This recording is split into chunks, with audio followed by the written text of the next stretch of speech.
ठीक है, profit and loss में हम क्या देखते हैं कि किस चीज को हमने बेचा है या खरीदा है, कितने प्रॉफिट हुआ है, कितना लॉस हुआ है, उसकी परसेंटेज निकालनी होती है।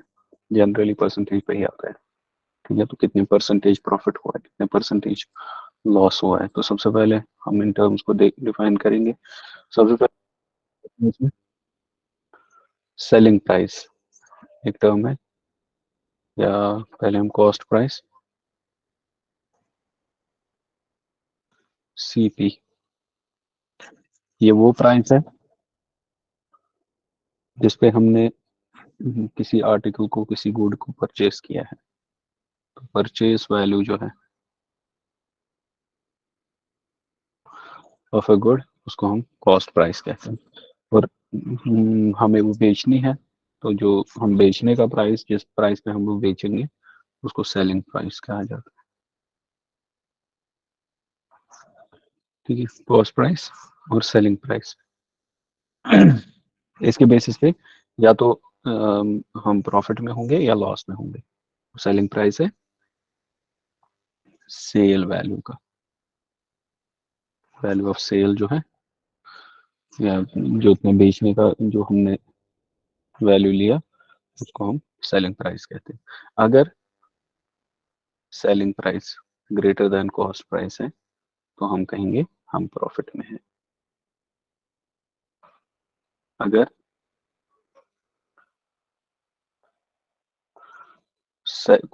Cost price greater than selling price, तो हम कहेंगे हम लॉस में हैं।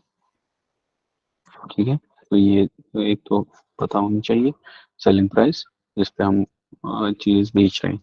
अगर वो ग्रेटर देन जो जितने की चीज हमने खरीदी थी, कॉस्ट प्राइस जो चीज का था, तो हम कहेंगे हम प्रॉफिट में हैं।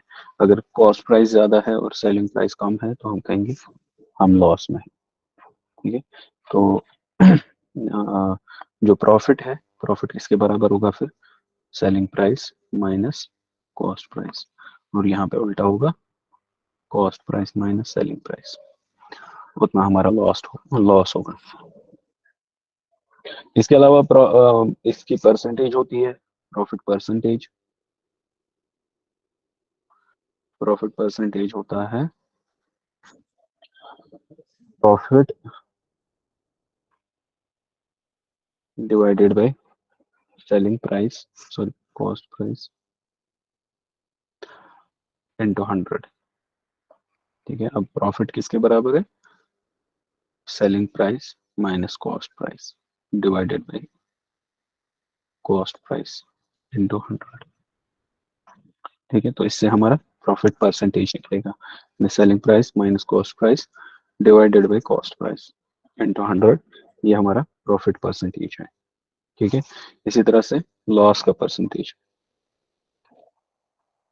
लॉस परसेंटेज क्या होगा? सेम होगा वो भी, loss divided by cost price into 100। यहाँ पे है CP minus SP divided by CP into 100। ये हमारा कॉस्ट प्राइस लॉस परसेंटेज है। ठीक है, तो इस तरह से ये टर्म्स को याद रखना है। कॉस्ट प्राइस जिस चीज पे हमने कोई चीज खरीदी जिस प्राइस पे, सेलिंग प्राइस जिस प्राइस पे हमने वो बेची। अगर सेलिंग प्राइस यानी बेची हुई कीमत ज्यादा है कॉस्ट प्राइस से, तो हम कहेंगे हम प्रॉफिट में है। इसका मतलब हो गया, वो हम कैलकुलेट कर सकते हैं, चीज कितने की बेची, उसको माइनस करेंगे कितने की लाई थी, उतना जितना एक्स्ट्रा आएगा वो हमारा प्रॉफिट है। अगर कॉस्ट प्राइस ज्यादा है सेलिंग प्राइस से, तो हम कहेंगे हम लॉस में है, क्योंकि कॉस्ट प्राइस ज्यादा होगा, यानी जितने की हमने चीज खरीदी थी वो तो ज्यादा की निकली, और जितने की बेची वो कम था, तो उससे हमें कॉस्ट प्राइस माइनस एसपी हमें लॉस निकलेगा, कितना हुआ। फिर profit percentage, profit divide by cost price. ठीक है, तो कॉस्ट प्राइस इंटू 100, ये परसेंटेज निकलेगी हमें। अगर प्रॉफिट नहीं दिया होगा तो प्रॉफिट निकाल सकते हैं हम, S P minus C P divided by C P. ठीक है, अब सी पी क्यों? सी पी इसलिए क्योंकि ओरिजिनल वैल्यू है, इसी पे हम प्रॉफिट या लॉस कैलकुलेट करते हैं।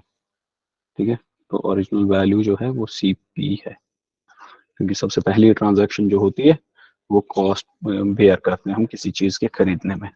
उसके बाद उसकी सेलिंग प्राइस तो इसका मतलब हो गया, जब भी हम डिवाइड करेंगे, परसेंटेज निकालेंगे किसी चेंज की, परसेंटेज चेंज, डेल्टा ये होता है, जो ट्रायंगल साइन है ये डेल्टा है, डेल्टा डिनोट करता है चेंज को।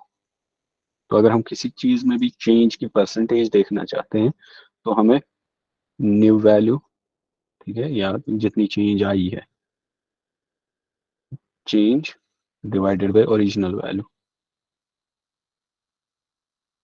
ठीक है, इंटू 100। तो ये जनरल है परसेंटेज चेंज के लिए, कितनी चेंज हुई है डिवाइडेड बाय ओरिजिनल वैल्यू। तो यहाँ पे भी हमें सीपी जो है ओरिजिनल वैल्यू है, क्योंकि हमने पहला जो कॉस्ट इनकर किया है, कॉस्ट जो दिया है, पैसे निकाले हैं, वो कॉस्ट प्राइस पे है, ठीक है। तो कॉस्ट प्राइस ओरिजिनल वैल्यू है, और फिर कॉस्ट प्राइस से या तो हमने ज़्यादा बेचा होगा या कम बेचा होगा, और वो बताएगा चेंज कितनी है। अगर चेंज हमारे हक में है तो प्रॉफिट है, अगर चेंज हमारे हक में नहीं है तो लॉस है, ठीक है। तो चेंज जितना भी हो गया होगा, तो ये परसेंट, ये जो फॉर्मूला है ये जनरल फॉर्मूला है, जब भी कोई चीज़ को हम कैलकुलेट करते हैं, चेंज ऑफ परसेंटेज, ये परसेंटेज चेंज। तो परसेंटेज चेंज हम कैसे कैलकुलेट करते हैं, जितना भी हमारे पास चेंज आया है, यानी अगर ओरिजिनल माइनस जो न्यू वैल्यू, या अगर न्यू वैल्यू ज्यादा है तो new value minus original value divided by original value into 100, ये बताएगा हमें परसेंटेज चेंज किसी चीज में, ठीक है। तो ऐसे हम प्रॉफिट परसेंटेज और लॉस परसेंटेज ऐड करते हैं। ये याद रखना, नीचे डिनोमिनेटर हमेशा कॉस्ट प्राइस आएगा, ठीक है, या ओरिजिनल वैल्यू आएगा जो हमने पहले इनकर किया हो।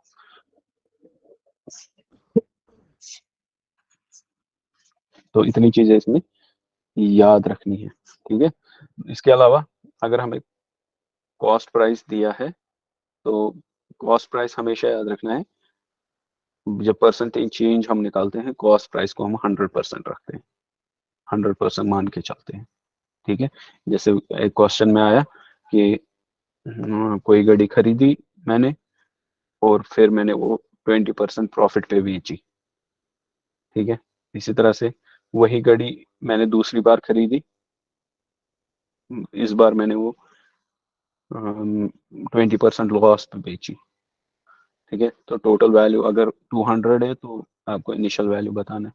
तो इनिशियल वैल्यू हम क्या लेंगे, पहले परसेंटेज चेंज निकालने के लिए हमें यहाँ पे परसेंटेज या प्रॉफिट, प्रॉफिट की परसेंटेज दी है, लॉस की परसेंटेज दी है, ठीक है। तो हम सपोज करते हैं ये कॉस्ट प्राइस जो है वो 100 है, ठीक है। कॉस्ट प्राइस अगर 100 है तो प्रॉफिट में हमने 120 का बेचा है, और लॉस में हमने कितने का बेचा है, 80 का। तो दोनों को मिला के कितना होता है, 200, ठीक है। तो जनरली प्रेज्यूम करना चाहिए कि जो कॉस्ट परसेंटेज है वो 100% है, या कोई अगर हम खुद से प्रेज्यूम करेंगे तो हंड्रेड्स के वैल्यूज में, क्योंकि मैंने कल भी कहा था हंड्रेड्स में कैलकुलेट करना बहुत आसान हो जाता है, कोई भी चीज़ हंड्रेड्स में कैलकुलेट करना बहुत आसान हो जाता है, ठीक है। तो ऐसे इस पर सवाल आते हैं, बहुत सारे सवाल आते हैं, तो हम कुछ को देखते हैं। मान लो किसी आदमी ने एक घोड़ा खरीद लिया,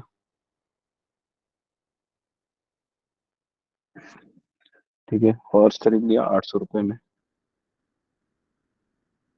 सस्ता घोड़ा, या मत नकली होता, ठीक है। तो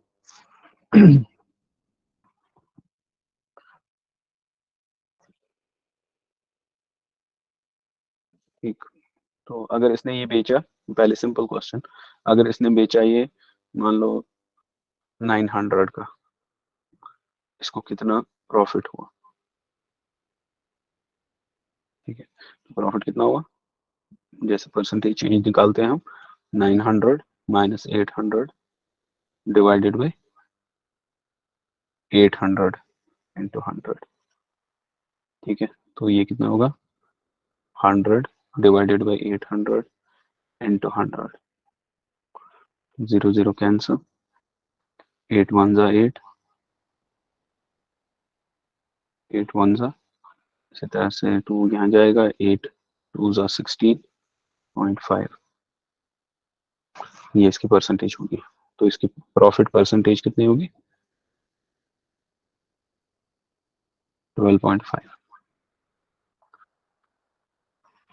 ठीक है, तो ये सिंपल वाले पार्ट्स हैं, इतने सिंपल तो आते नहीं है, लेकिन क्या पता आ जाए। तो बेसिक लेकिन यही है कि ये समझना जरूरी कि प्रॉफिट को या लॉस को हम कैलकुलेट कैसे करते हैं। जो कॉस्ट प्राइस है minus selling price divided by cost price, या in case of profit selling price minus cost price. ठीक है, ताकि पॉजिटिव वैल्यू आ जाए। तो इसके अलावा कभी कभार थोड़ा सा ट्रिकी, माने आप सेकंड लेवल के क्वेश्चन आते हैं, तो सिंपल लेवल की क्वेश्चन है, एक ही बेसिक लेवल है इसकी। अब दो लेवल मतलब दो बार हमें कैलकुलेशंस करनी है।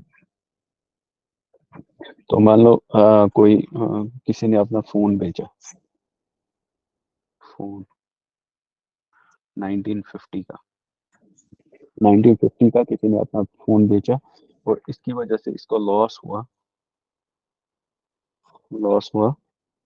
254 रुपीज का। ठीक है, लॉस 254 का।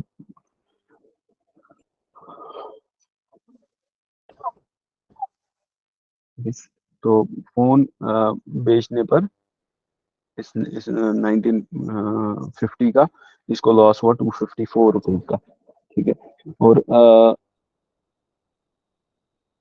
अगर इसको परसेंटेज, अगर इसको लॉस नहीं इनकर करना था, लेकिन इसको प्रॉफिट, अगर प्रॉफिट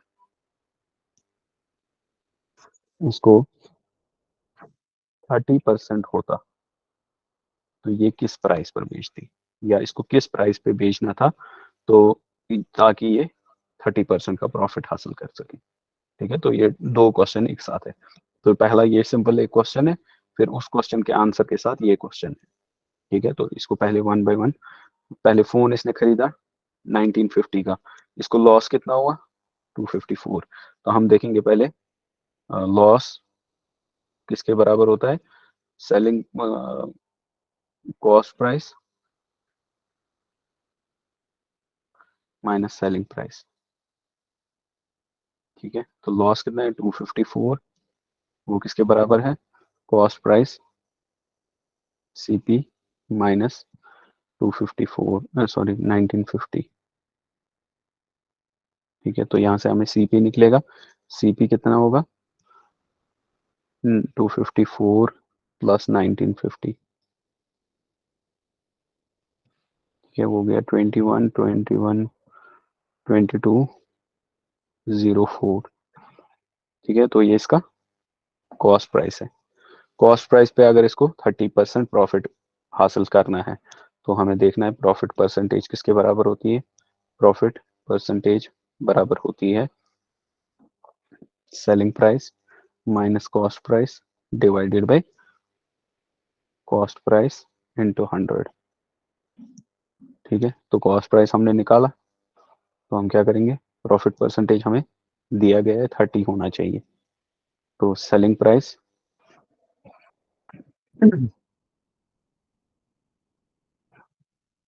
सेलिंग प्राइस हम ऐसे ही रखेंगे क्योंकि हमें नहीं पता है। ठीक है, कॉस्ट माइनस कॉस्ट प्राइस है, कॉस्ट प्राइस कितना है? 2204 डिवाइडेड बाई 2204 इंटू 100। ठीक, तो ये यहाँ मल्टीप्लाई में है, यहाँ जाके ये डिवाइड में हो जाएगा। ठीक है, तो हम क्या कर सकते हैं? 30 डिवाइडेड बाई 100, ये यहाँ डिवाइड में है, ये मल्टीप्लाई हो जाएगा। 2204 is equal S P minus 2204। ठीक है, तो जीरो जीरो कैंसल, फिर ऐसे रखेंगे 2204, ये हो गया 6612 divided by 10 is equal S P minus 2204। ठीक है, तो ये माइनस में है, इसको यहाँ लेके तो पॉजिटिव हो जाएगा। ठीक है, ऐड हो जाएगा, या हम इसको डेसिमल कर सकते हैं, ये 66 1.2 आएगा, और ये plus 2204 is equal to S P.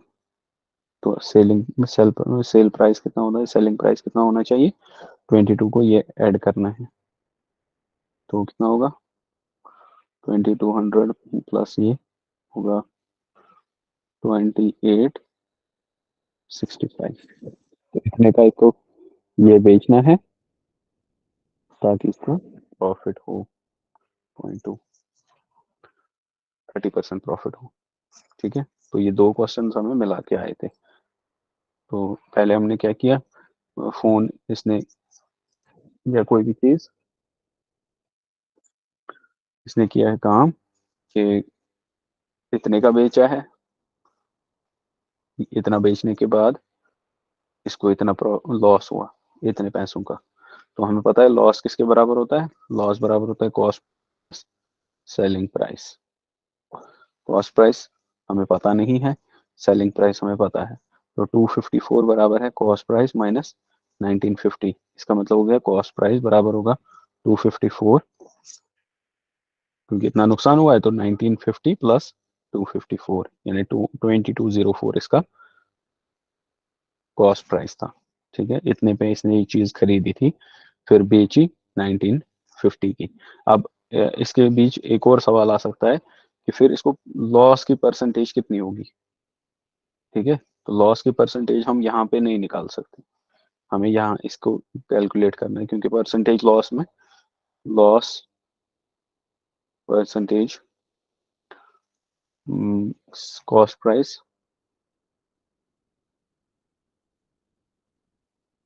Sorry,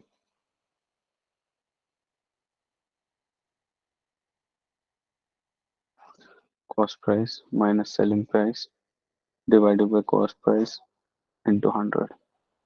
ठीक है, तो अगर हमें लॉस परसेंटेज निकालना है तो कॉस्ट प्राइस 2204 है और सेलिंग प्राइस 1950 है, तो उसका मतलब हो गया वो 2254 डिवाइडेड बाई 2204 इंटू 100, फिर वो जो भी आएगा वो हमारा लॉस परसेंटेज होगा।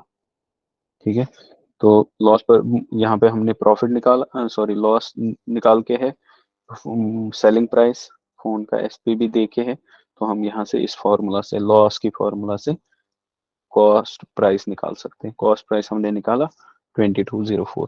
फिर उसके बाद दूसरी लेवल का क्वेश्चन है कि अगर इतना कॉस्ट प्राइस है तो इसको कितने पे सेल करना है, सेलिंग प्राइस, नया सेलिंग प्राइस क्या होना चाहिए कि इसको प्रॉफिट मिले 30%। तो प्रॉफिट वाली फॉर्मूला लगाएंगे, प्रॉफिट में selling price minus cost price divide by cost price into 100 का। अब हमें ये भी पता है, प्रॉफिट भी पता है, कॉस्ट प्राइस भी पता है, हमें सिर्फ सेलिंग प्राइस नहीं पता है, वो हम निकाल सकते हैं। ठीक है, तो किसी भी फॉर्मूला में अगर तीन तीन चीजें दी गई हैं, दो हमें पता है तो तीसरी हम निकाल सकते हैं। ठीक है, तो यहाँ पे एक अननोन, अगर सारी चीजें नोन है, एक अननोन को हम निकाल सकते हैं। तो ये हो गया सेलिंग प्राइस, दो लेवल का क्वेश्चन। ठीक है, दो दो लेवल का क्वेश्चन ये है। अच्छा, तो एक और क्वेश्चन है, अगर cost price of 10 pence, 10 pence का cost price is equal to selling price of 12 pence. ठीक है, अब जितने में ये 10 पेन खरीद रहा है, उतने के ये 12 पेन बेच रहा है। ठीक है, तो मतलब हो गया इसको लॉस हो रहा है। ठीक है, तो नेचुरल है, सिंपल है कि अगर इसने कॉस्ट प्राइस इसको 10 पेन्स का उतना इसको सेलिंग प्राइस 12 पेन्स का मिल रहा है, तो ये नुकसान में है।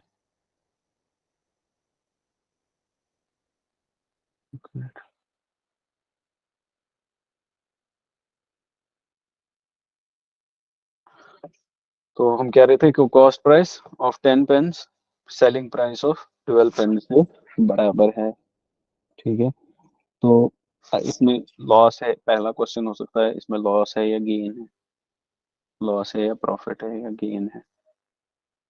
तो सिंपल है, अगर कॉस्ट प्राइस इसका मान लो 100 रुपए में ये 10 पेन बेच खरीद रहा है, उसी 100 रुपए में ये 10 पेन को बेच रहा है, तो इसका नुकसान है। ठीक है, तो यहाँ पे 100 वाला जो रूल है वो आसानी से अप्लाई होगा। मान लो इसने 10 पेन खरीद लिए 100 रुपए में, ये बेच रहा है 100 रुपए में 12 पेन, तो इसको नुकसान हो रहा है, तो हमें पता है ये क्या है, लॉस में। ठीक है, अब लॉस है या गेन है उसकी परसेंटेज निकालनी है। ठीक है, तो हम क्या करेंगे इन टर्म्स ऑफ पेन्स ही रख देते हैं। देखो पेन्स के, इन टर्म्स ऑफ पेन्स इसको हम रख सकते हैं या इन टर्म्स ऑफ रुपीज भी रख सकते हैं। मान लो हमने इन टर्म्स ऑफ पेन हमने सीपी जो है 10 है, एसपी जो है 12 है, तो लॉस का परसेंटेज क्या होगा, लॉस परसेंटेज बराबर होता है सॉरी, लॉस पर 10 और 12 नहीं रख सकते हम। ठीक है, 10x और 12x रख सकते हैं, ये दोनों बराबर है, यानी कॉस्ट प्राइस ऑफ 10 पेन्स, ठीक, और सेलिंग प्राइस ऑफ 12 पेन्स बराबर है। कॉस्ट प्राइस हमारे पास क्या है, 10 पेन्स का, 10 पेन्स का हमारे पास कॉस्ट प्राइस है मान लो 100 रुपए, तो पर पेन कितना है, पर पेन हमारे पास 10 रुपए आते हैं। ठीक है, इसी तरह से सेल प्राइस, सेल प्राइस भी 12 पेन्स का 100 रुपए है। ठीक है, तो 100 रुपए का के 12 पेन मिल रहे हैं हमें, तो पर पेन, पर पेन हम बेच रहे हैं 100 डिवाइडेड बाय 12। ठीक है, तो इस तरह से ये होगा। तो हमारा जो एस पी है, यहाँ पे CP minus S P divided by C P into 100। ठीक है, तो सीपी हम रखेंगे जो हमारा कॉस्ट है 10, 10 माइनस 100/12। ठीक है, तो 100/12 कितना होता है, 12 8 96, और क्या 12.5, ये 8.5, 8.5 डिवाइडेड बाई कॉस्ट प्राइस कितना है 10। ठीक है, इंटू 100, 0 0 को हम कैंसिल कर सकते हैं, ये आएगा 1.5 इंटू 10, 15%। ठीक है, तो ये हमारा लॉस परसेंटेज है। ठीक, तो उम्मीद है समझ आएगा, फिर से समझाऊंगा। हमारा कॉस्ट प्राइस है 10 पेन्स का, जितना हमारा सेलिंग प्राइस है 12 पेन्स का, यानी जिस रेट पे हम 10 पेन खरीदते हैं उसी रेट पे हम 12 पेन्स को बेचते हैं। ठीक है, तो अगर उसी रेट पे हम 12 पेन्स को बेचते हैं तो इसका मतलब हो गया हम नुकसान में हैं। ठीक है, तो हमारे पास दो दो पेन्स का नुकसान हो रहा है। ठीक है, 2 पेन्स का अगर नुकसान हो रहा है, तो एक पेन पर पेन में हमारा कितना नुकसान हो रहा है, जो है पर पेन को हम प्रिज्यूम कर लेते हैं 10 रुपए का रेट है, 100 डिवाइडेड बाई 10, 100 डिवाइडेड बाई 10 10 होता है। ठीक है, पर पेन हम सेलिंग प्राइस, ये कॉस्ट प्राइस है, ये सेलिंग प्राइस है, तो ये 10/100/12, 100/12 होता है 8.5 या 8 1/2, जैसे आपको पसंद हो। तो 10 divided by 10, 10 - 8.5 divided by 10 into 100, ये हमारा लॉस परसेंटेज है। ठीक है, लॉस परसेंटेज का फॉर्मूला हम लगाएंगे, उससे हमें जो है लॉस का परसेंटेज 15% निकलेगा।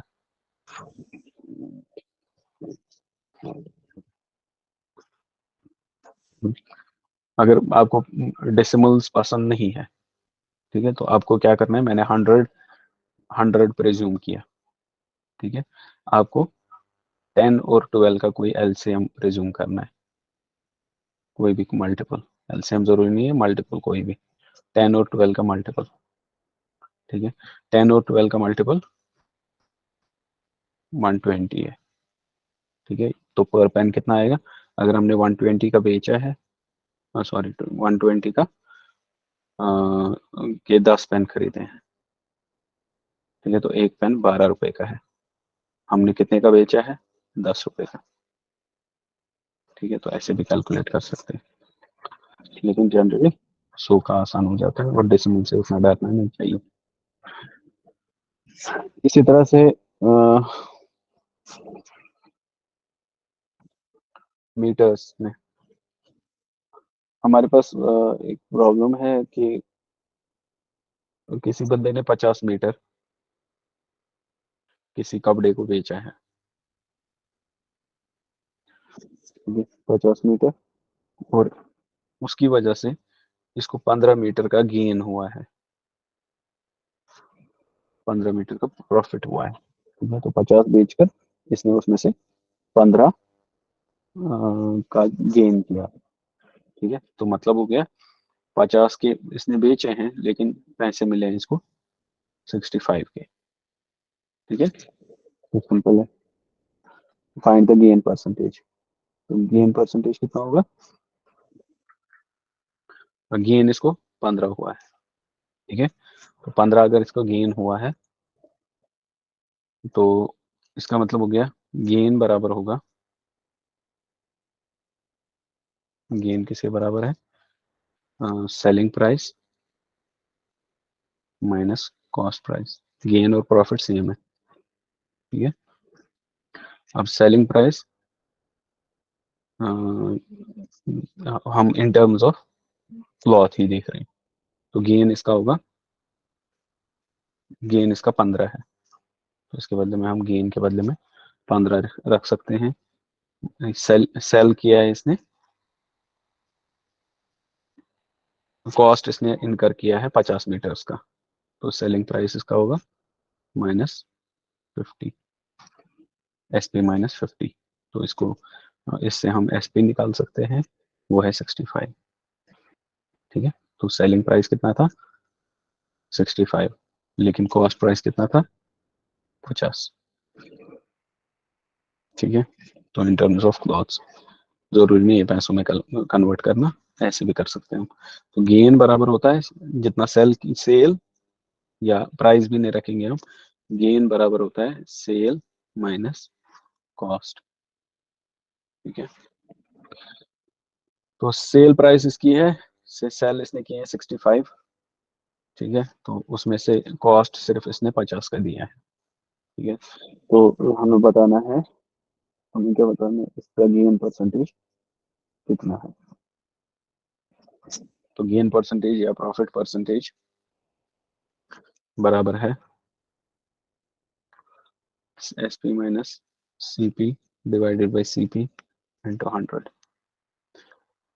सेल प्राइस हमने निकाला 65 -50 divided by 50 into 100, zero cancel, ये आएगा 15 डिवाइडेड बाई 5 इंटू 10, ये आएगा 3, तो टोटल आंसर आएगा 30%, ठीक है, तो प्रॉफिट परसेंटेज इसका 30% है।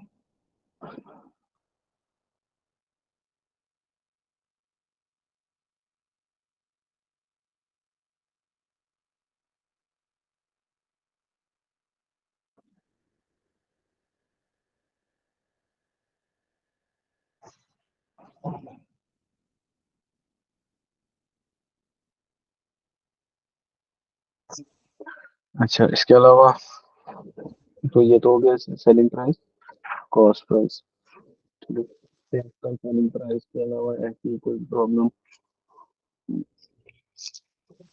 अच्छा, एज के रिलेटेड प्रॉब्लम्स आती है?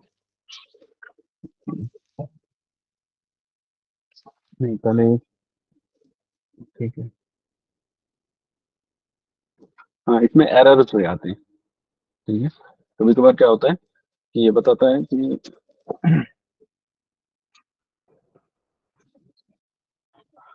एरर्स इसमें क्या आते हैं कि कोई दो चीजें एक इंसान बेचता है, ठीक है, कोई इंसान दो चीजें बेचता है, ठीक है, एक को गेन पे बेचता है और दूसरे को लॉस पे बेचता है, ठीक है, तो अगर एक चीज गेन पे बेचता है, मान लो किसी बंदे ने दो चीजें बेची, एक X% प्रॉफिट पे बेची, एक X% लॉस पे बेची, ठीक है, ये माने equal equal percentage of loss and profit, ठीक है। तो ऐसे केसेस आते हैं, तो उसमें सिंपल एक चीज याद रखना, उसमें जो हमारे पास लॉस होता है, लॉस बराबर होता है X/10 का स्क्वायर, X/10 का स्क्वायर, जितना परसेंटेज दिया गया है उसको स्क्वायर करना, डिवाइड बाई 100 या X/10 को स्क्वायर कर लेना, ठीक है। तो ये याद रखना, कभी कभार आता है, आसानी आते हैं प्रॉब्लम, तो इजीली आप समझ जाओगे, लेकिन अगर आप ये रखोगे यार तो ज़्यादा आपको प्रोसेस करने की ज़रूरत नहीं है, सिंपल है।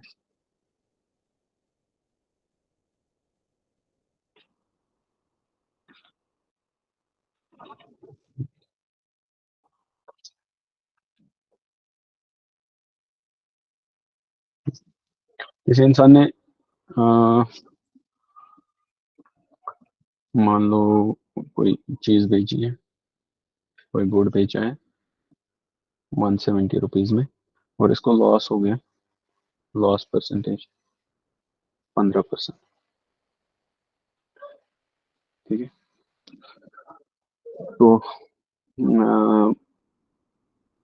सेलिंग प्राइस क्या होना चाहिए, सेलिंग प्राइस क्या होना चाहिए इफ अगर इसको प्रॉफिट अर्न करना होता 15%,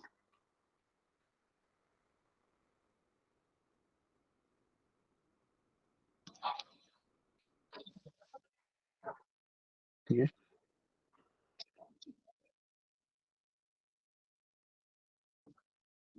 ठीक है, तो ये आप खुद भी कर सकते हो, फिर ट्राई कर लो वैसे।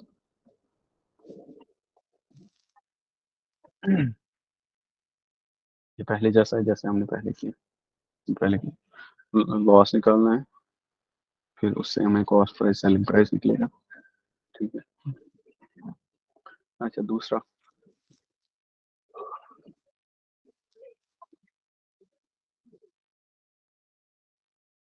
तो इसमें इतना ठीक है।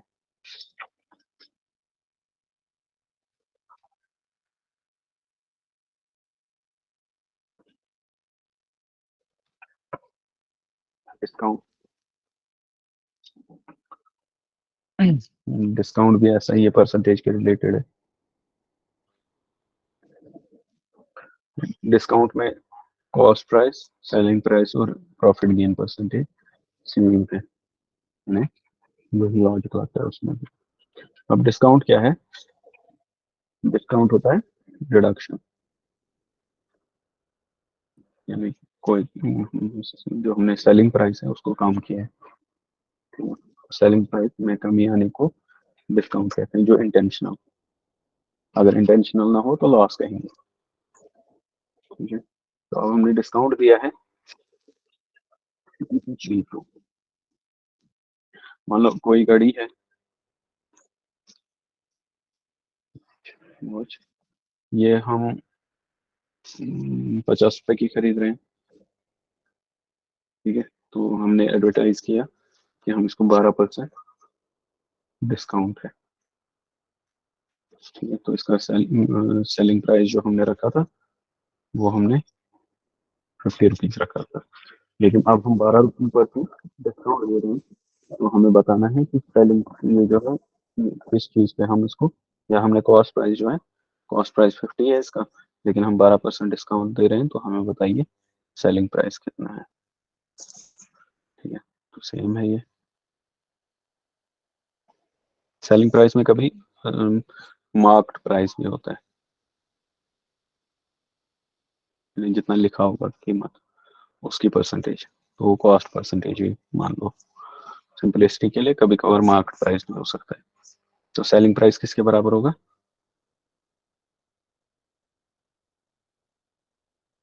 12% इसका लेस हो रहा है, 12% 50 का लेस हो रहा है, तो 50 - 12/100 × 50, ठीक है, यानी 50 - 12% ऑफ 50, वो कितना होगा, ठीक है। तो 50 माइनस 12% ऑफ 50% का मतलब डिवाइड बाई 100, ठीक है। 10 वन जा, ये हो गया 2 जा, 5 2 जा, 5 वन जा, 2 वन जा, 2 6 जा, ठीक है। तो 50 माइनस 6, तो इसका जो हम सेलिंग प्राइस रखेंगे हम 44 रखेंगे, ठीक है। तो सेलिंग प्राइस निकालने के लिए हमें क्या करना है, कितना हम परसेंटेज दे रहे हैं, कॉस्ट प्राइस माइनस या marked price, marked price minus discount percentage. Discount percentage किसके बराबर होगा, marked price minus discount percentage होगा 12% या कोई भी परसेंटेज ऑफ कॉस्ट प्राइस, मान लो x बाय 100 इंटू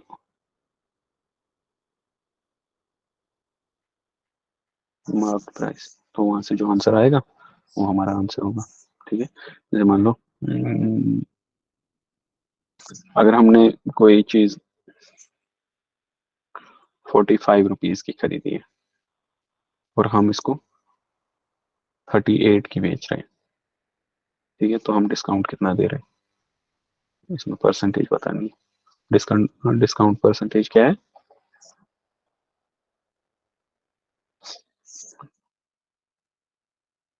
45 में से हम 7 रुपए कम दे रहे हैं।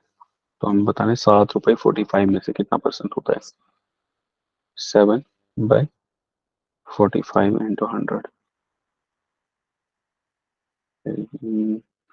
क्या आएगा, 5 9 जा 5 20 जा, 20 इंटू ये हो गया 140 डिवाइडेड बाई 9, 9 वन जा 9, 50 बचेगा, 9 5 जा 45 और 5 15.5%, ठीक है। तो 15.5% हम परसेंटेज दे रहे हैं इसमें, डिस्काउंट दे रहे हैं,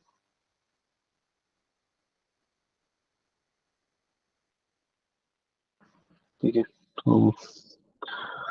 तो क्या है कि वॉच का कॉस्ट प्राइस जो भी है या किसी भी चीज़ का कॉस्ट प्राइस जो है, अगर हम उसको कम बेच रहे हैं, हमारा जो सेलिंग प्राइस है उसको कम कर रहे हैं हम, तो हम कहेंगे हम डिस्काउंट दे रहे हैं। और डिस्काउंट हम कैसे देते हैं, डिस्काउंट हम जो है कोई परसेंटेज देते हैं, ठीक है। जितने भी परसेंटेज होगा तो वो परसेंटेज हम निकाल सकते हैं, उस परसेंटेज को ऐसे प्रोसेस में, ठीक है। कितना परसेंट दे रहे हैं, मान लो 10% दे रहे हैं, 10% का मतलब 10 इंटू 100, कितने में से 10% दे रहे हैं, मान लो 50 रुपए में से, ठीक है। तो 50 रुपए का 10% कितना है, 5 रुपए, ठीक है। तो 5 रुपए डिस्काउंट हो रहा है, तो 50 में से 5 रुपए काटेंगे तो सेलिंग प्राइस 45 होगा, ठीक है। तो ये सिंपल है, उतना ज्यादा कोई टेंशन नहीं है इसमें। तो ये सेम है परसेंटेज के बेसिस पे।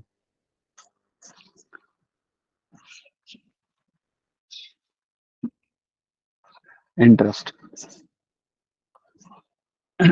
इंटरेस्ट के रिलेटेड प्रॉब्लम्स आती हैं। इंटरेस्ट में आपको दो चीजें याद रखनी है, इंटरेस्ट या तो सिंपल होता है, ठीक है। तो सिंपल इंटरेस्ट स्टेप्स में ये जो है सीधा चढ़ता है। मान लो 6% इंटरेस्ट है किसी चीज पर, हमने 100 रुपए बैंक में डिपॉजिट किए और उस पर हमें मिल रहे हैं 6% पर ईयर या पर एनम, हर साल इसमें 6% हमें इंक्रीज हो रहा है। तो 6% जब इंक्रीज होगा तो ये कितना बनेगा, 100 का 6% 6 रुपए होता है, तो अगले साल ये 106 रुपए बनेगा, ठीक है। उसके दूसरे साल ये 112 रुपए बनेगा, उसके तीसरे साल और 6 रुपए ऐड हो जाएंगे, 118 बनेगा। तो ये सिंपल इंटरेस्ट कहलाता है, क्योंकि हर साल कितना बढ़ रहा है, सेम अमाउंट है, उसी के 6-6% बढ़ रहे हैं, इसको कहा जाता है सिंपल इंटरेस्ट, ठीक है। दूसरा होता है कंपाउंड इंटरेस्ट। कंपाउंड इंटरेस्ट में क्या होता है, प्रिंसिपल चेंज होता है। प्रिंसिपल का मतलब बेसिक अमाउंट जो है जिस पे हम परसेंटेज कैलकुलेट कर रहे हैं वो चेंज हो रहा है। पहले साल अगर हमें 6% पर एनम 100 रुपीज का बढ़ रहा है। और कैसे बढ़ रहा है? At compound interest. ठीक है, तो कंपाउंड इंटरेस्ट कैसे हम कैलकुलेट करते हैं? पहले साल ये 106 हो जाएगा क्योंकि 6% है, लेकिन दूसरे साल हम इस 106 का 6% निकालते हैं।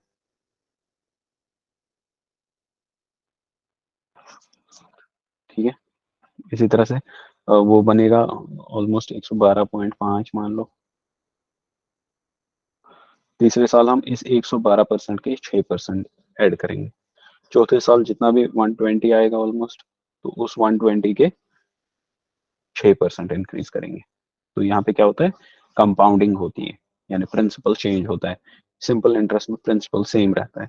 ठीक है, तो सिंपल इंटरेस्ट इसलिए बोलते हैं उसको क्योंकि इसमें जो प्रिंसिपल है, प्रिंसिपल अमाउंट जिस पे परसेंटेज का कैलकुलेशन होता है वो सेम रहता है, इसलिए सिंपल इंटरेस्ट। हर साल 100 का 6, यानी हर हर साल 6 रुपए का इजाफा होगा। तो पहले साल 106 होगा, दूसरे साल 212। ठीक है, तो इस तरह से तीसरे साल, सॉरी, पहले साल 106 होगा, दूसरे साल 112 होगा, तीसरे साल 118 होगा। तो इस तरह से ये सिंपल इंटरेस्ट कहलाता है। और कंपाउंड इंटरेस्ट में प्रिंसिपल चेंज होता है। पहले साल कैलकुलेट होगा 6% ऑफ 100। ठीक है, दूसरे साल 6% ऑफ 106, तीसरे साल 6% ऑफ 112, चौथे साल 6% ऑफ 120। तो इसमें प्रिंसिपल भी ऐड हो रहा है।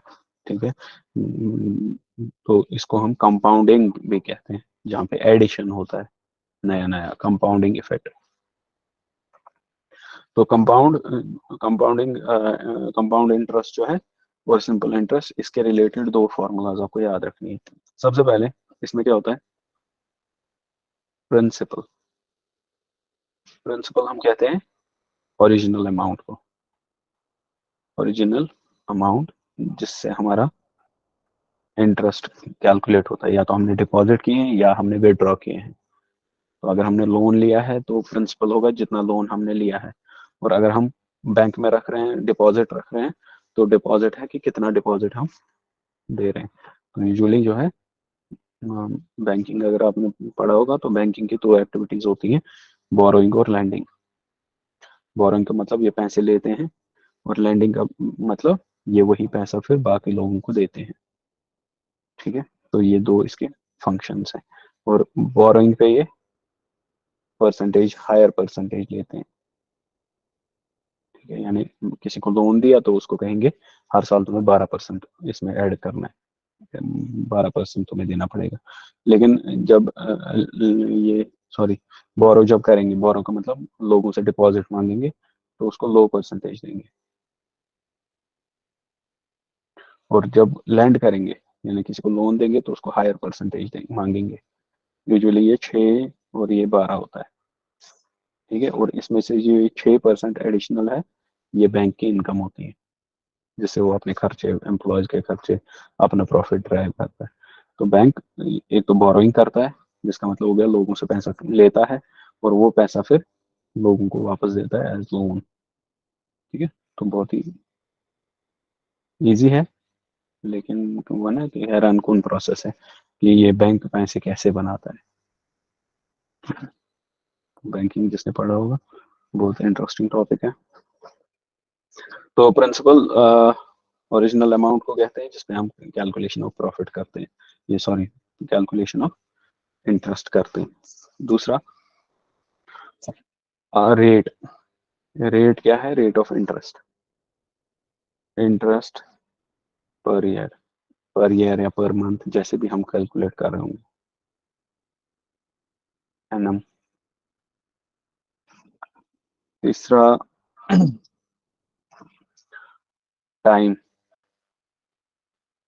टाइम का मतलब कितने सालों के लिए, कितने ड्यूरेशन के लिए, ड्यूरेशन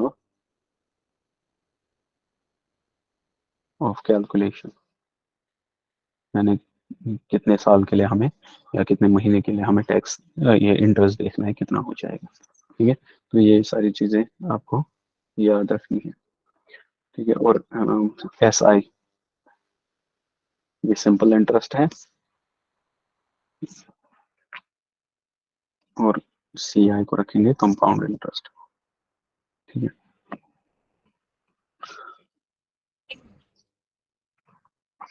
तो सिंपल इंटरेस्ट की फॉर्मूला है, सिंपल इंटरेस्ट बराबर होता है पी आर टी, ठीक है, पी आर टी यानी प्रिंसिपल और रेट और टाइम डिवाइडेड बाय 100, ठीक है। तो रेट के साथ ही आएगा 100, ये 100 रेट का ही है। तो जनरली जो है principal into rate into time, जितने टाइम के लिए हम कैलकुलेट कर रहे हैं। तो मान लो हमने क्या किया कि डिपॉजिट किए बैंक में, डिपॉजिट 6,000, 6,000 को डिपॉजिट किया अपने बैंक अकाउंट में, ठीक है। और बैंक पे करता है मान लो 9%, 9% पर ईयर, ये इंटरेस्ट है, रेट ऑफ इंटरेस्ट। ये जो डिपॉजिट है ये प्रिंसिपल है, और हमें कैलकुलेट करना है मान लो simple interest for a period of 3 years. Sir ये सिंपल इंटरेस्ट फिर से बताओ, समझ में। सिंपल इंटरेस्ट और इसकी डेफिनेशन के कैलकुलेशन यहाँ से ही इसी पेज से स्टार्ट करना है। हाँ हाँ सर। देखो सिंपल इंटरेस्ट की फॉर्मूला है principal into rate into time, P R T, ठीक है। तो पी आर टी या आप लिख सकते हो पी आर टी बाय 100, जो 100 है ये रेट के साथ है क्योंकि रेट परसेंटेज में होती है, ठीक है। तो डिपॉजिट किसी इंडिविजुअल सर ने मैं कह रहा डिपॉजिट, हूँ, अगर ये P R T whole divide by 100 तो ये सबके लिए होगा ना, P B R B T B divide by 100। Multiplication में एक का 100 सबके साथ होता है, ये एडिशन नहीं है ना, P R T divided by 100, ठीक है। तो अगर सब के साथ भी रखेंगे अलग भी रखेंगे तब भी सेम ही है क्योंकि मल्टीप्लीकेशन में, ठीक है। तो जब टर्म्स डिफरेंट होंगी, जैसे एडिशन और सब्ट्रैक्शन में होगा, तो एक का 100 दूसरे शेयर नहीं कर सकते, मल्टीप्लीकेशन में शेयर होता है, यानी 1 × 1/100 बराबर है 1 × 1/होल 100, होल बाय 100, ये सेम है क्योंकि मल्टीप्लीकेशन में ये जो है प्रॉपर्टीज, ये डिनोमिनेटर सबका होता है, ठीक है। तो यही कंफ्यूजन था शायद। हाँ सर, तो फिर हो गया P into R divide by 100 into T. हाँ वो सेम है P R T divided by 100, यही मैं कह रहा था, ठीक है। तो क्योंकि ये p बाई 1 है, t बाई 1 है, तो तीनों डिनोमिनेटर्स तीनों न्यूमरेटर्स मल्टीप्लाई हो जाएंगे, तो ये P R T divide by 100 ही बन जाएगा, ठीक है। तो यूजुअली क्या होता है कि एस आई हम कैलकुलेट करते हैं पी आर टी, कहीं पर फॉर्मूला होती है कि पी आर टी, तो ये 100 हमने कहाँ से लाया, ये हम ना भूलें, हम ना भूलें इसलिए हम 100 भी लिख देते हैं, वरना जनरली इसकी जरूरत नहीं है क्योंकि रेट में already 100 divided by rate percentage को कहते हैं, ठीक है। तो इसलिए रेट जो भी होगा, जैसे ये 9% है, तो अगर हम ये 100 लिखेंगे भी नहीं तो प्रिंसिपल यहाँ पे क्या होगा, एस आई यहाँ पे होगा, प्रिंसिपल की जगह ये 6,000 इंटू रेट की जगह 9% हो गया 9/100, ठीक है, इंटू और कितने साल के लिए, टाइम हमें बताया गया है मान लो 3 साल के लिए हमें देखना है, 3 इयर्स, तो इंटू 3, ठीक है। तो यहाँ पे कितना होगा, ये जीरो ये जीरो कैंसिल, तो ऐसे होगा ये 6 9 ज़ा 54, 540 इंटू 3, वो कितना होगा 150, 1620, ठीक है। तो ये 1620 जो है हमारा सिंपल इंटरेस्ट है, यानी हमारा जो सिंपल इंटरेस्ट है वो इतना आएगा 3 साल में, 3 साल में इस 6,000 को 1,620 रुपए ऐड हो जाएंगे, पहले साल 540, दूसरे साल 540, तीसरे साल 540, 1,600 ही हो जाएंगे, हाँ 1,600, ठीक है। तो इसका मतलब हो गया टोटल अमाउंट, जो फाइनल अमाउंट है हमारे पास वो होगा, एक तो ये principal plus simple interest, total amount कितना होगा 6000 प्लस 1620, वो कितना होगा 7620। ठीक है, अब समझ आया? Yes sir. ठीक, इतना निराश होके मत बोलो। सर इसमें कभी कभार ये जरूरी नहीं है कि सिंपल इंटरेस्ट निकालना हो, मतलब कभी कभार सिंपल इंटरेस्ट दिया हो तो हम वो भी निकाल सकते हैं हाँ, इसकी रेट। क्योंकि फॉर्मूला दी है ना, तो सिंपल इंटरेस्ट जो है, simple interest PRT divided by 100, इसमें से अगर दो दिए हैं या तीन दिए हैं, चौथा हम निकाल सकते हैं। जैसे मान लो हमें दिया है कि इसी सिचुएशन में कि हमने जो सिंपल इंटरेस्ट है वो 1620 है, हमारा प्रिंसिपल जो है वो 6000 है, रेट हमें नहीं पता है, टाइम हमारा पता है 3 महीने का है। तो हमें बताइए कि रेट कितना होगा फिर अगर इतना इंटरेस्ट चढ़ा है। ठीक है, तो रेट पता चल जाएगा, इसको डिवाइड डिवाइड कर लेना, तो हमें पता चलेगा रेट जो है 9% है। ठीक है, बात समझ आ गई? Yes formula, sir. फॉर्मूला में हम अननोन को निकाल सकते हैं। दूसरा, ये तो सिंपल ही है, सिंपल इंटरेस्ट बहुत सिंपल है। ठीक है, इसमें याद रखना है कि सिंपल इंटरेस्ट नहीं लेते हैं हम सिंपल इंटरेस्ट प्लस प्रिंसिपल लेते हैं, इसलिए इस सारे को कहेंगे हम अमाउंट या फाइनल अमाउंट या टोटल अमाउंट, जो भी आपको आसान लगे। तो ये जो अमाउंट है ये हम निकालते हैं बैंक से। तो अगर क्वेश्चन में लिखा है कि हम फाइनल अमाउंट कितना लेंगे, तो उसमें हमें सिंपल इंटरेस्ट तो कैलकुलेट करना है, फिर उसको ऐड करना है टू द प्रिंसिपल। इसका ख्याल रखना, क्योंकि आंसर में दोनों चीजें होंगी। आंसर में ये भी होगा, मान लो आंसर चार ऑप्शन से हमें दिया है 1620, 7620, मान लो 6720, तो हमारा जब SI आ जाता है 1620, तो हम अपनी मतलब मैथमेटिकल स्किल्स पे ओवरवेल्म हो जाते हैं, तो उस वजह से हम क्या इसको टेक कर लेते हैं, हमारा तो कैलकुलेशन यही आ गया। लेकिन क्वेश्चन पूछ रहा होता था अमाउंट कितना है, ना कि सिंपल इंटरेस्ट कितना है। ठीक है, तो इसका ख्याल रखना। तो अगर अमाउंट दिया है तो हमें सिंपल इंटरेस्ट प्लस प्रिंसिपल लिखना है। ठीक है, उसके बाद जो ये है कंपाउंड इंटरेस्ट, ये थोड़ा सा मुश्किल है, कंपाउंड इंटरेस्ट मुश्किल है क्योंकि ये बड़ी फॉर्मूला है। ठीक है, तो इसका कंपाउंड इंटरेस्ट का फॉर्मूला है amount is equal to P principal into 1 plus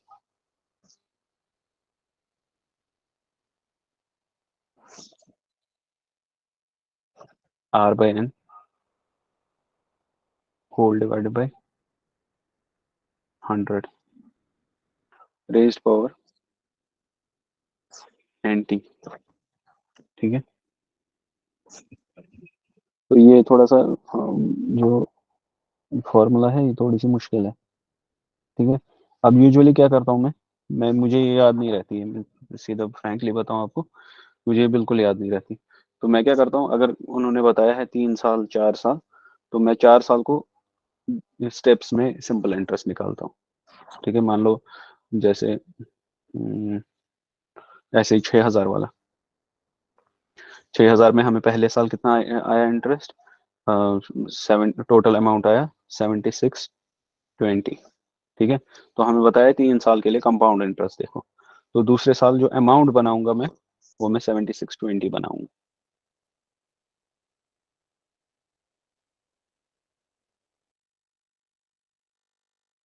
into rate, rate फिर से वही 9% है, इंटू टाइम।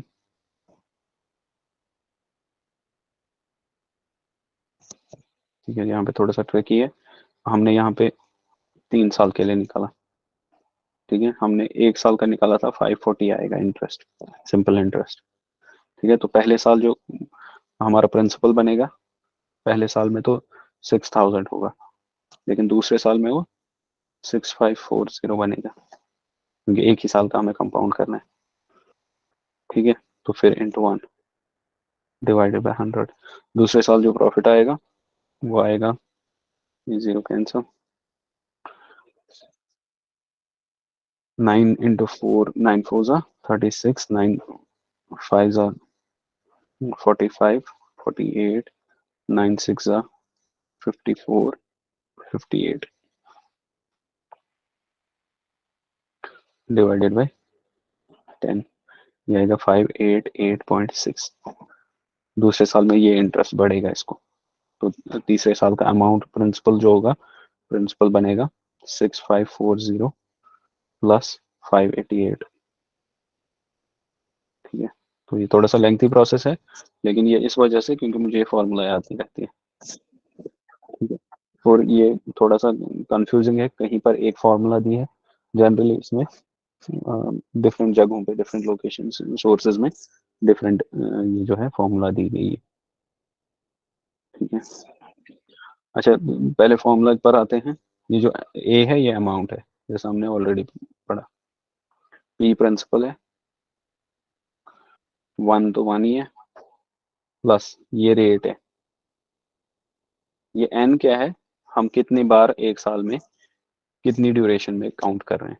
कभी होता है कि कंपाउंडिंग एनुअल होती है, साल में एक बार चढ़ेगा, कभी होता है साल में 2 बार चढ़ेगा, तो ये एन कंपाउंडिंग ड्यूरेशन है।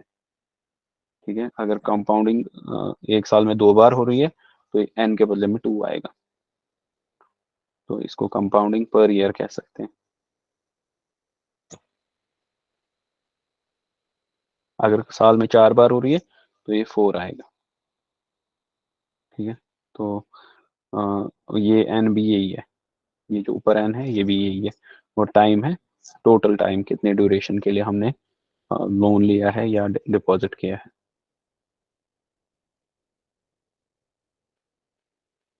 तो अच्छा है अगर याद ही रहे। ठीक है, तो A is equal to P into 1 plus R by N divided by 100 whole raise power N T.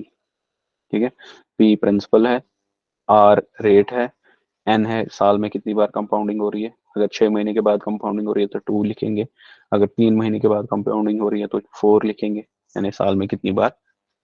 या अगर क्वेश्चन में दिया है कि साल में 10 बार कंपाउंडिंग होती है तो एन के बदले में हम 10 लिखेंगे। ठीक,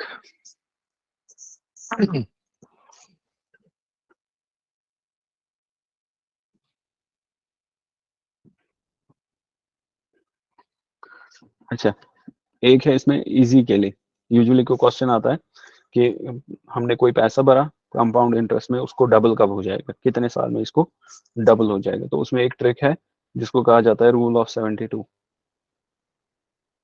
ठीक है, तो रूल ऑफ 72 में क्या है कि कोई भी अमाउंट डबल होने के लिए हमें रेट को डिवाइड करना है, 72 को डिवाइड करना है बाय रेट।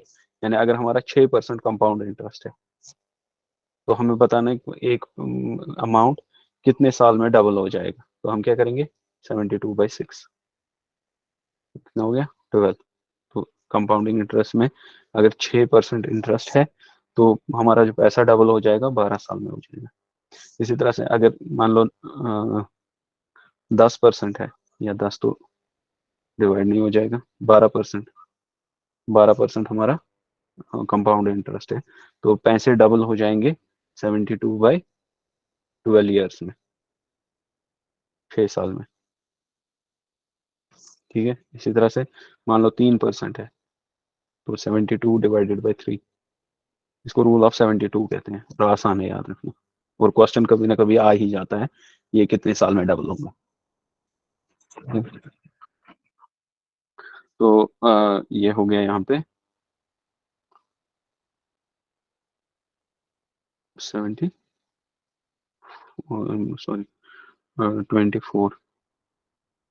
24 ईयर्स में, तो इसको रूल ऑफ 72 कहते हैं। कभी कभार आ जाता है कि अगर हमने इतना पैसा भरा, इतनी रेट ऑफ इंटरेस्ट पे बढ़ा भरा, तो ये हमारा पैसा कब डबल हो जाएगा।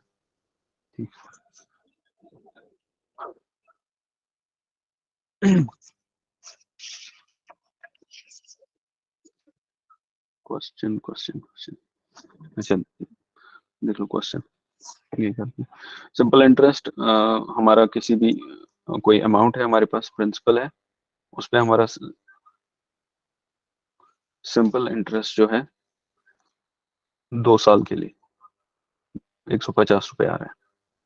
150 है हमारा सिंपल इंटरेस्ट। टाइम जो है वो 2 साल है।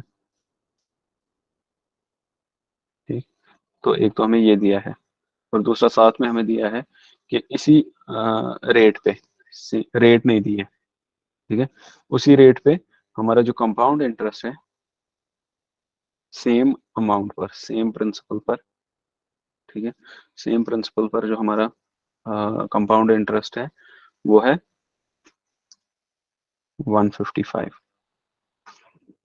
ठीक है, तो हमारा रेट कितना होगा, तो हमें यहाँ पे क्या देना है, रेट देखना है, रेट की परसेंटेज। तो हम क्या करेंगे, सिंपल इंटरेस्ट 2 साल के लिए बराबर है सिंपल इंटरेस्ट, अगर 2 साल सिंपल इंटरेस्ट 150 है, एक साल में कितना होगा 75, क्योंकि ये सीधा ऐड हो जाता है, जैसे मैंने पहले कहा, अगर एक साल में 100 रुपए है तो 6% के हिसाब से दूसरे साल वो 106 बन जाएगा, तीसरे साल वही 6 रुपए ऐड हो जाएंगे, 112 बन जाएगा। ठीक है, तो सिंपल इंटरेस्ट में ये है। ठीक, तो जो सिंपल इंटरेस्ट होता है पहले साल, कंपाउंड इंटरेस्ट भी उतना ही होता है। ठीक है, मान लो जैसे पहले साल में यहाँ सिंपल इंटरेस्ट होगा 150 का 75, तो सिंपल इंटरेस्ट फॉर 1 ईयर 75 होगा। कंपाउंड इंटरेस्ट भी सेम होगा, क्योंकि हम ईयरली कंपाउंड कर रहे हैं। ठीक है, तो 2 साल में हमें कंपाउंड इंटरेस्ट जो है, पहले साल 75 होगा, दूसरे साल 80 होगा। तो इसमें अगर पहले साल इसमें भी 75 है, दूसरे साल 80 होना चाहिए। ठीक है, तो इससे हम ये निकाल सकते हैं। अब फिर क्या हो गया इससे, तो पहले साल 75 है कंपाउंड इंटरेस्ट, दूसरे साल, पहले साल का कंपाउंड इंटरेस्ट और सिंपल इंटरेस्ट सेम है। ठीक है, दूसरे साल में कंपाउंडिंग एडिशन हो जाती है, इंटरेस्ट प्लस जो प्रिंसिपल अमाउंट था उसमें उसमें दोनों में कैलकुलेशन हो जाती है, दोनों को ऐड करने के बाद। तो दूसरे साल हमारी जो प्रॉफिट परसेंटेज प्रॉफिट होगा, या सॉरी, ये जो है कंपाउंड इंटरेस्ट होगा वो 80 रुपीज होगा। तो डिफरेंस कितना है, डिफरेंस दूसरे साल में हमें 5 रुपये अलावा आए हैं। ठीक है, तो 5 रुपये हमारे पास जो है दूसरे साल में अलावा आए हैं। तो रेट ऑफ इंटरेस्ट कितना होगा फिर, अगर हमें 75 बेसिक अमाउंट था, 5 ऐड हो गए, तो रेट हम आराम से निकाल सकते हैं प्रॉफिट चेंज परसेंटेज से। परसेंटेज चेंज किसके बराबर होता है, परसेंटेज चेंज हमने कहा जो डिफरेंस है या चेंज है डिवाइडेड बाय ओरिजिनल अमाउंट, वो है 75। ठीक है, तो इंटू 100, 5 वन जा 525 जा, सॉरी 525, 5, हाँ 25 जा। ठीक है, तो 25 वन जा 25, 4 जा, तो 4% चेंज आ गई।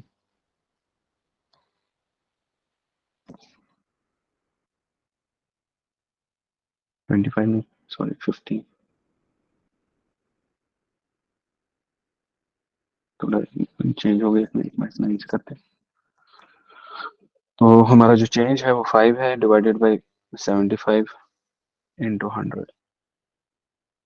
यहाँ पे हम 25 3 सा 25 4 सा, ठीक है, तो 5 4 सा 20, 20 डिवाइडेड बाई 3,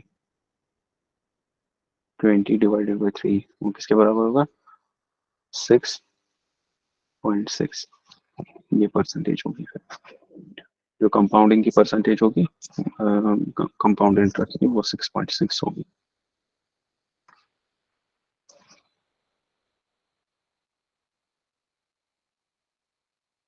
ठीक है, तो ये एक क्वेश्चन था जिसको हमने,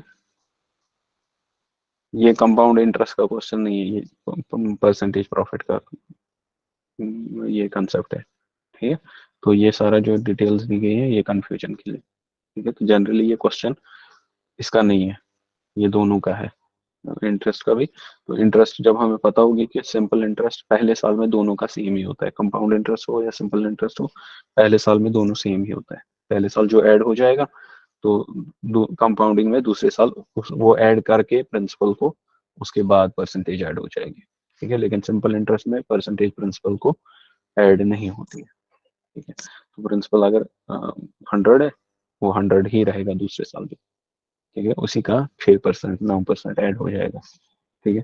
लेकिन कंपाउंडिंग में क्या होता है, वो ऐड हो जाता है दूसरे साल, और उसके बाद नए से जो है रेट इंक्रीज होती है। ये सिंपल इंटरेस्ट और कंपाउंड इंटरेस्ट में फर्क है। मान लो हमारे पास स्टार्ट करने के बाद में 100 रुपीज है, कंपाउंड इंटरेस्ट में भी 100 रुपीज ही है। तो हमें पहले साल जो कंपाउंड इंटरेस्ट मिलेगा एट द रेट ऑफ, मान लो 10%, यहाँ पे भी एट द रेट ऑफ 10%, ठीक है। तो पहले साल यहाँ पे कितना आएगा, 110, ठीक है।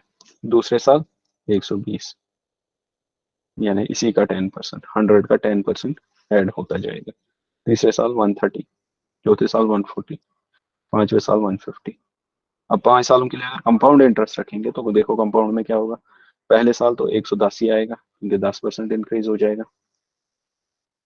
दूसरे साल इस 110 का 10% आएगा, तो 11 इंक्रीज हो जाएगा। तो मतलब हो गया दूसरे साल, तीसरे साल जो परसेंटेज होगी वो 121, ठीक है।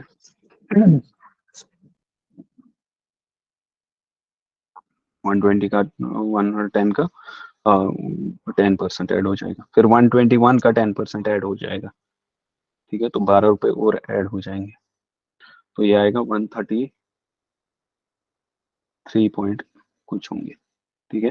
फिर 133 के बाद और 13.5 रुपीज चढ़ जाएंगे, तो 1.46 हो जाएगा, ठीक है, रफली, ठीक है। और पांचवें साल 146 का 160 बन जाएगा, ठीक है। तो ये कंपाउंडिंग होती है। कंपाउंडिंग हर साल हमें प्रिंसिपल अमाउंट ऐड हो जाता है, जैसे कि हमने उसी साल वो पैसे भरे हों, ठीक है। सिंपल इंटरेस्ट में चाहे आपने कितने साल पहले भरे हैं, जो परसेंटेज आपने एग्री किया है उसी वही ऐड होती जाएगी। कंपाउंडिंग में हर साल जो है प्रिंसिपल ऐड होता जाएगा, ये इसमें डिफरेंस है।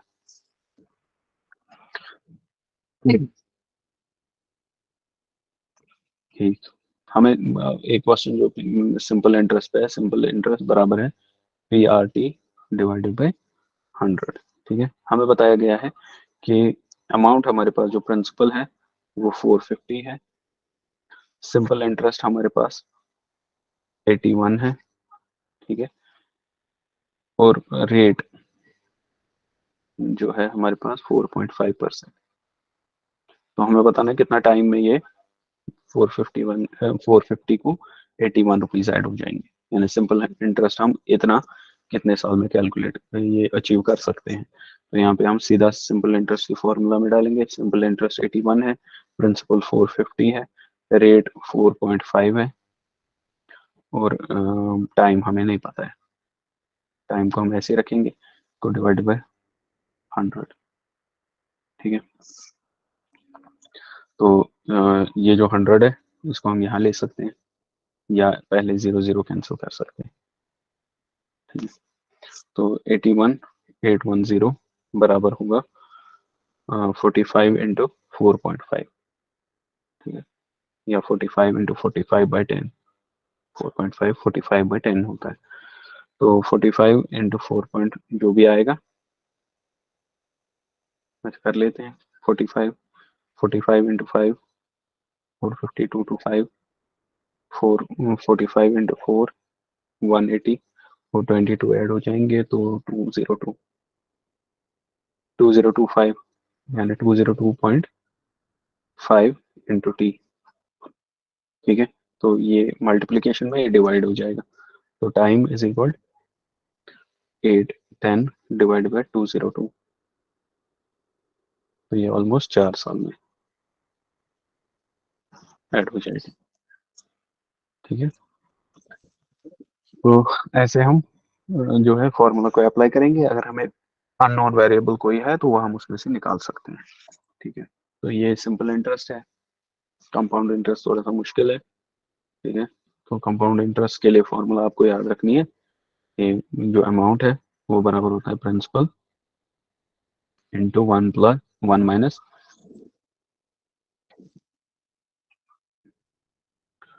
Sorry 1 plus R by N divided by 100 N T. ठीक है, तो याद रहे तो अच्छी बात है, एक क्वेश्चन तो कंपाउंड इंटरेस्ट पे आता ही है। ठीक है, तो मुझे लगता है मैंने हर साल ये एक क्वेश्चन देखा है, तो कंपाउंड इंटरेस्ट पे क्वेश्चन आता है, इसलिए अगर आप याद रख सकते हो तो बहुत अच्छी बात है। लेकिन इसमें ऑल्टरनेटिव ये है कि ये जो टाइम है ये उतना ज़्यादा नहीं होता, हम सिंपल इंटरेस्ट को कैलकुलेट कर सकते हैं, जैसे हमने अभी 5 साल का कैलकुलेट किया विदाउट यूजिंग फॉर्मूला। ठीक है, लेकिन उसमें थोड़ी सी एरर परसेंटेज होती है, परसेंटेज एरर होता है, तो लेकिन यूजुअली क्वेश्चन में उतना ज़्यादा मैटर नहीं करता ऑप्शंस में, तो ऑप्शंस हमें ठीक हो ही जाते हैं। लेकिन अगर क्वेश्चन कोई लंबा सा आता है तो ये आपको फॉर्मूला अप्लाई पूरा नहीं करनी है। तो अमाउंट जो होगा फाइनल अमाउंट वो बराबर होता है principal into 1 plus R by N. R है रेट, एन है नंबर ऑफ, ये जो है number of times compounding is done per year. ठीक है, तो यूजुअली कंपाउंडिंग डन होती है 1 साल में। ठीक है, तो आप अगर आपको इतना याद नहीं रहे तो आप इतना भी याद रख सकते हो, amount is equal to principal into 1 plus R by 100 raise power T.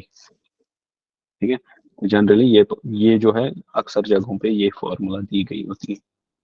ठीक है, तो इसलिए ये जो फॉर्मूला है ये मल्टीपल कंपाउंडिंग के लिए आती है। यूजुअली जो कंपाउंडिंग होती है वो साल में 2 बार होती है, साल में 4 बार होती है। ठीक है, यूजुअली जो पेनल प्रोविजन है, पेनल प्रोविजन मतलब आपने बैंक को लोन वापस नहीं दिया तो उनने क्राइटेरिया रखा होता है कि हम आपको जो पैसे इंटरेस्ट चार्ज करेंगे वो कंपाउंडेबल होगा, ना कि सिंपल इंटरेस्ट। ठीक है, तो वो देखने में तो कम लगता है। मान लो कि बैंक वाला आपको किसी को लोन लेना होगा तो आप लोन आपके लिए फेवरेबल बनाने के लिए वो क्या करेगा कि बाकी सारे बैंक्स आपको चार्ज करते हैं अगर आप पैसे नहीं भर पाए 6% इंटरेस्ट, लेकिन हम 2% इंटरेस्ट दे रहे हैं आपको अगर आप नहीं भर पाए। ठीक है, तो लेकिन साथ में देखना होता है वो जो 2% है कहीं वो कंपाउंडेबल इंटरेस्ट तो नहीं है, तो यूजुअली वो कंपाउंडेबल इंटरेस्ट होता है। और उसके अलावा हमें देखना है कि वो उसकी कंपाउंडिंग ड्यूरेशन कितनी है, कहीं वो साल में 4 बार तो कंपाउंड नहीं कर रहे हैं, तो उसकी वजह से वो ये 2% इस 6% से भी ज्यादा बढ़ जाएगी। ठीक है, तो मुझे ना कहीं क्या है कि कहावत है, पुरानी शराब नए गिलासों में। ठीक है, तो ये ख्याल रखना होता है। तो वैसे आप हमारा वो सर्कल नहीं है जनरली। ठीक है, तो कभी कभार पड़ जाए इसके साथ लेना देना तो ये ख्याल रखना चाहिए इंसान। ठीक है, और पता होनी चाहिए। ठीक है, तो ये कंपाउंडिंग है ये ज़्यादा प्रॉफिटेबल है अगर बैंक चार्ज कर रहे हैं, या अगर लेंडर को दे रहे हैं तो उसके लिए ज़्यादा प्रॉफिटेबल है। लेकिन यूजुअली जो लेंडर्स को दे रहे हैं वो सिंपल इंटरेस्ट दे रहे हैं, ये सॉरी डिपॉजिटर्स को सिंपल इंटरेस्ट देते हैं, लेकिन जब बैंक वापस लेता है तो कंपाउंड करके लेता है। ठीक है, ताकि उनका प्रॉफिट ज़्यादा से ज़्यादा हो जाए। ठीक, तो ये हो गया, ये फॉर्मूला आपको याद रखनी है क्योंकि ये जो एन एन है ये यूजुअली नहीं आता है, इतना टफ क्वेश्चन नहीं आता है, तो इसलिए अगर आपको ये फॉर्मूला भी याद रहे तो मोर देन सफिशिएंट है। P into 1/1 plus r/100 raise power T. ठीक है, तो इसके बेसिस पे मान लो कोई क्वेश्चन है, हमें प्रिंसिपल अमाउंट है 10,000। ठीक है, और हमारा रेट जो है वो 9% है, या 10 बना देते हैं, 10 आसान हो जाएगा कैलकुलेट करना। ठीक है, और ये हमने कंपाउंड किया है 8 साल के लिए। ठीक है, तो 8 साल में हमें बताओ कि हमारा अमाउंट कितना इंक्रीज हो जाएगा। ठीक है, तो अमाउंट क्या होगा, अमाउंट बराबर होगा फाइनल अमाउंट, सॉरी अमाउंट जो है कंपाउंड इंटरेस्ट का टोटल अमाउंट जो होगा वो प्रिंसिपल, प्रिंसिपल यहाँ पे 10,000 है, इंटू 1 प्लस 10/100 रेज पावर 8, ये 10/100 1/10 होता है, 1/10 प्लस 10, तो 10,000 इंटू 1 प्लस 1/10 होता है बराबर 10 प्लस 1 डिवाइडेड बाई 10, ये एलसीएम निकालना है। रेज पावर 8 वो बराबर होगा 10,000 इंटू 11/10 रेज पावर 8, ठीक है। तो 8 थोड़ा सा मुश्किल हो जाएगा, गलती की हमने। मान लो ये हम करेंगे 2 साल, ताकि आसान हो जाए कैलकुलेशन, ठीक है। तो फिर क्या होगा कि 11 रेज पावर 2, 10 रेज पावर 2, ये 10,000 इंटू 121 डिवाइडेड बाई 100, ये तो 100 के 2 जीरो, इसके 2 जीरो, तो कितना है 12100, ठीक है। तो 12,100 2 साल में, अगर इस इंटरेस्ट के लिए 10% इंटरेस्ट पे हम कर्जा ले रहे हैं या कर्जा दे रहे हैं, कंपाउंड इंटरेस्ट 2 सालों के लिए, तो वो कितना होगा 10,000 को 12,100 बन जाएगा, ठीक है। पहले साल 1100 इंक्रीज होगा, और दूसरे सॉरी पहले साल 1,000 इंक्रीज हो जाएगा, दूसरे साल 1100 इंक्रीज हो जाएगा, ठीक है। तो ये हो गया कंपाउंड इंटरेस्ट और सिंपल इंटरेस्ट, ठीक है। तो मुझे लगता है आज के लिए बहुत काफी है, इतना बहुत ज्यादा हो गया। तो इंशाल्लाह इसके आगे जो टॉपिक्स हैं बहुत आसान है और कॉमन सेंस वाले टॉपिक्स हैं, तो इसमें इतना ठीक है। इसमें एवरेज रहता है,